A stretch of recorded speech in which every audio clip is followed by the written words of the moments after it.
ওদের দুর্নীতির প্রতিবাদে ওরা যে বিজেপির কাছ থেকে লক্ষ লক্ষ টাকা খেয়েছিল তার প্রমাণ আছে।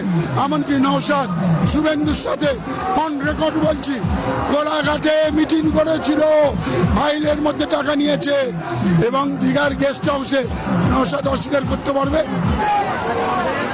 আজকে আপনি এই সময় কেন দিচ্ছেন? জি, হঠাৎ আপনি তৃণমূলে কেন যোগদান করলেন? এই আব্বাসের মুখ আর মুখোশ দেখে ও টাকার বিনিময়ে বিজেপিকে সুবিধা করে দেওয়ার জন্য যা করছে তারই প্রতিবাদ জানিয়ে আমি আইএসএফ ছেড়ে দিয়েছি। এবং ও নিজের ঘর সামলাতে পারছে না, ও কি বাংলা সামলাবে? ও নিজের মা বেটিদের ইজ্জত, আমি ব্যক্তিগত আক্রমণ করতে চাই না, তবু বলছি ওর নিজের শালাবাবু শালক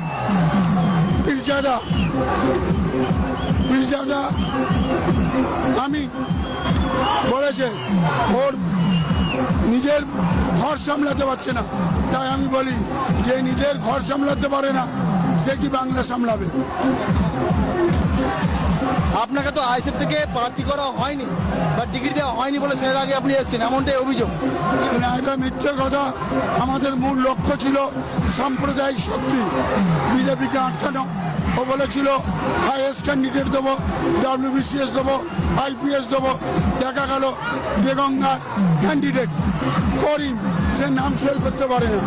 বাইজিদ আমিন উত্তর বসিরহাটের ক্যান্ডিডেট ক্লাস 8 পাস।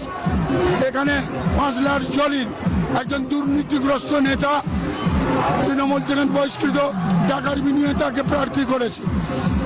এবং উলুবাড়িয়ার আব্বাসউদ্দিন খান যে কোনোদিন আহলে সুন্নতুল জামাত বা আইএসএফ করেনি, টাকার বিনিময়ে প্রার্থী হয়েছে।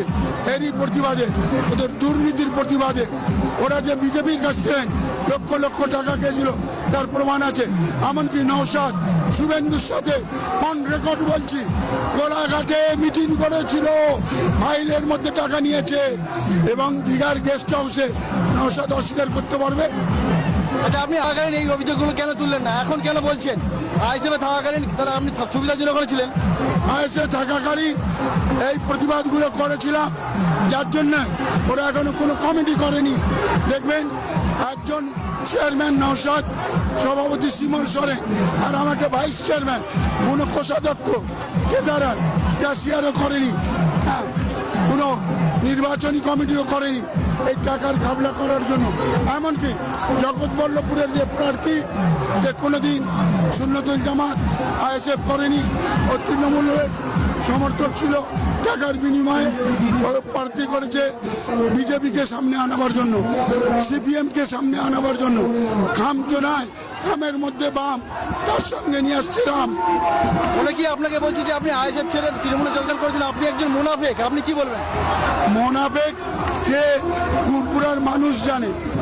মোনাফেক যে আল্লাহ রসুলের একটা সত্য কথা, মানবতার কথা থেকে সরে যায়, সেই হলো মোনাফেক। ও 1 নম্বরের মোনাফেক।